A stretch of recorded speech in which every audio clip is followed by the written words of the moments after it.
O Monsterverse não é um universo cinematográfico. Agora me ouça. A série evoluiu tanto ao longo dos anos.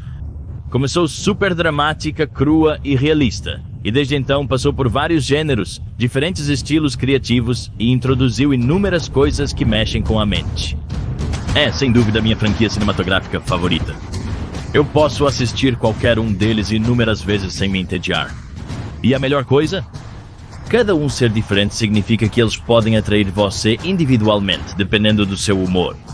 Se você está feliz, assista Godzilla x Kong. É pura fantasia maluca. Mas se você está no clima para algo sério, então você tem 2014, que é mais realista. Poucas franquias conseguem realizar tal feito. Nos deu toneladas de novos monstros inventivos, nos apresentou alguns personagens amados e outros não tão amados, e nos agraciou com algumas das melhores ações de Godzilla e Kong já vistas na tela.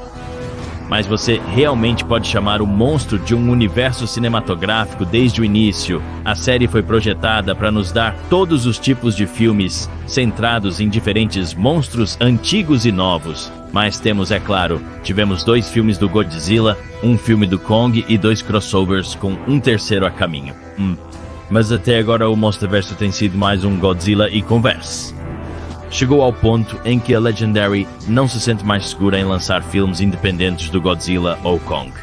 Eles acham que a única maneira desta franquia prosperar é através de crossovers, mas eles não percebem que estão apenas escavando uma cova precoce ao depender tanto disso, porque em vez de serem eventos especiais, salvos para grandes clímax de tramas que foram preparadas por anos, que é o método que a maioria dos universos cinematográficos usa, eles estão apenas fazendo dos filmes do Monsterverse eventos de crossover, o que só os faz sentir menos especiais e reduz a possível longevidade da série. Imagine se, após os Vingadores, fossem direto para a Era de Ultron e depois Guerra Infinita. Não faz sentido. Mas isso é apenas uma parte dos problemas que tenho com o Monsterverse. Como você sabe, no passado eu falei sobre a falta de consistência entre os filmes. Mal constituem um universo. Tramas de um filme são completamente abandonadas no próximo. Tipo, eles estão fingindo que Godzilla não é mais uma espécie. Eles não abordaram como a Apex conseguiu o crânio de Ghidorah de Alan Jonah. O Muto Prime essencialmente não é mais canônico. E todos os monstros que foram despertados no Rei dos Monstros nunca mais foram vistos. Há tanta coisa que está sendo ignorada, mesmo nos quadrinhos que a Legendary lança. Eles nos dão essas histórias que pensamos que estão expandindo a lore, apenas para eles virarem e torná-las canônicas suaves ou totalmente não canônicas, tornando-as completamente sem sentido. Isso é mais evidente no fato de cidades serem completamente destruídas e nunca mais mencionadas posteriormente. A invasão de Fedora foi um evento catastrófico que achatou inúmeras cidades, incluindo Washington, Distrito de Colômbia, e você esperaria que isso fosse abordado, certo? Talvez vejamos uma ênfase ainda maior no controle militar. Países fecham fronteiras e declaram lei marcial. Talvez alguns começaram a adorar os titãs como deuses. Há tanto que você pode fazer com isso. E a que leva essa destruição em nível planetário? Nada. Literalmente nada. Mesmo em Godzilla vs Kong, Godzilla faz um buraco através de Hong Kong direto para a Terra Oca. Isso é bem grande, mal posso esperar para ver isso abordado no próximo filme, mas não é. Existe apenas um buraco para outro mundo bem no meio de Hong Kong, e você simplesmente tem que aceitar isso. No Novo Império, Godzilla, Kong, Shimo e Rei Cicatriz achatam todos o Rio de Janeiro. Isso será abordado? Quem sabe? Parece que os cineastas não se importam com a construção e o crescimento do universo do filme. Descobrimos tanto no Monsterverso, mas o que realmente importa se tudo vai ser ignorado. Só posso esperar que isso seja o que o próximo filme do Monsterverso vai abordar, porque foram 5 filmes de destruição catastrófica apenas para serem ignorados e isso é um pouco descuidado. Tem que levar a algo. A única coisa que esta série tem para mostrar como consequências dos ataques dos titãs foi em Monarch Legacy of Monsters, onde vimos que o Japão tinha mísseis defensivos e abrigos de emergência montados em caso de ataques de titãs.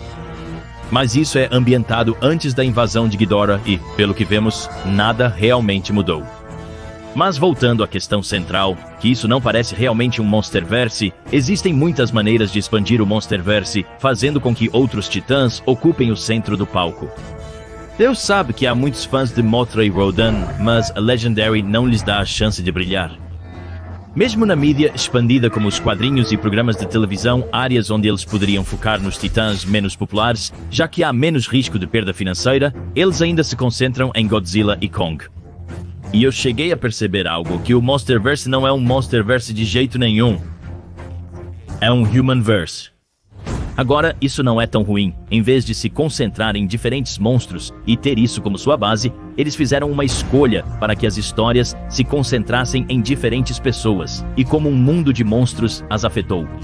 Vemos vários personagens em diferentes cenários com diferentes histórias de fundo e como eles reagem individualmente às situações que os titãs os forçam a enfrentar. Não é uma má ideia no papel, mas a Legendary não fez o suficiente para fazer o mundo parecer algo que mudou por causa dos monstros. Retomando as consequências, a Monarch estabeleceu mais postos avançados, mas essa é a perspectiva dela. Como isso mudou para as pessoas comuns? Porque, do ponto de vista do público, muito pouco a coisa mais próxima que tivemos de ver o impacto foi em Godzilla vs Kong, com o alívio humanitário de Pensacola. Mas isso está no mesmo filme. Onde estava isso depois que Ghidorah atacou ou a briga em Hong Kong, que achatou a cidade? Não temos nada disso. Como eu disse, o conceito de focar nos humanos não é uma coisa tão ruim. Quero assistir mais filmes e programas com diferentes perspectivas, mas preciso que eles invistam mais na construção de mundo. Porque pense por um segundo como nosso mundo reagiria se descobrissem que titãs existem. É um conceito tão interessante, e o Monsterverso não fez nada com isso. Eu também queria fazer mais do que focar no Godzilla ou Galo. Agora, uma coisa que está ajudando são os jogos. Curiosamente, embora não sejam exatamente o que as pessoas têm pedido, eles estão nos proporcionando novas experiências no Monsterverso que não conseguiríamos obter dos filmes. Survivor Instinct finalmente nos deu Abaddon, o grande e assustador Titã-Aranha, e nos mostrou em primeira mão como seria um ataque de Titã. E foi bastante bom, honestamente. E Titan Chasers está nos mostrando o que acontece quando um portal da Terra Oca se abre, enviando milhares de criaturas para a superfície, e aprofunda-se mais sobre os grupos que os filmes apenas mencionam rapidamente. Coisas assim ajudam a construir o mundo. Mostra as consequências de viver em um mundo povoado por titãs, como sim, haverá pessoas que os exploram por dinheiro, ou até mesmo caçam os monstros. Isso é uma ideia interessante. Mesmo estando 5 filmes adiante, ainda parece que estamos apenas arranhando a superfície do que o universo dos monstros pode oferecer. Eu realmente espero que no futuro eles aproveitem a ideia nos dando jogos onde você pode jogar como os monstros. Nos dê algo da perspectiva dos titãs. E um dos meus principais pedidos na minha lista de desejos do Monsterverse é um documentário estilo Planeta Pré-Histórico, baseado nos monstros da Terra Oca. Faça parecer real como um mundo tangível que existe. Faça disso um Monsterverse e não tanto um Humanverse. Então, em resumo, o que eu acredito que eles precisam fazer é focar na consistência da lore, seguir com as tramas estabelecidas nos filmes anteriores, fazer o mundo parecer mais real, ter consequências para as ações, fazer filmes independentes novamente. Nem tudo precisa ser um crossover. Foque em mais do que apenas Godzilla e Kong. Não há escassez de titãs. E como um pequeno bônus, expanda o universo em outros meios. Dê-nos um jogo Monsterverse onde possamos jogar como monstros. É o que literalmente todos querem. Lembre-se, eu amo o Monsterverse mais do que qualquer outra franquia de filmes, e me sinto inclinado a criticá-lo porque eu o amo tanto e quero que seja ainda melhor. Com um novo diretor no horizonte, realmente só existem 2 possibilidades. Ele pode continuar todas as tramas que estão levando ao próximo filme, como os humanos querendo levar a luta para a Terra Oca e expandir a mitologia de uma maneira coesa, ou ele pode simplesmente abandonar isso e fazer algo completamente diferente. O que, na verdade, não me surpreenderia agora. Mas quais são os problemas que você tem com o Monsterverso e como você o consertaria? Deixe-nos saber na seção de comentários abaixo. Não se esqueça de se inscrever e apertar o botão de notificação para se tornar um residente de Dangerville hoje. Eu fui Alistair e veremos vocês residentes na próxima.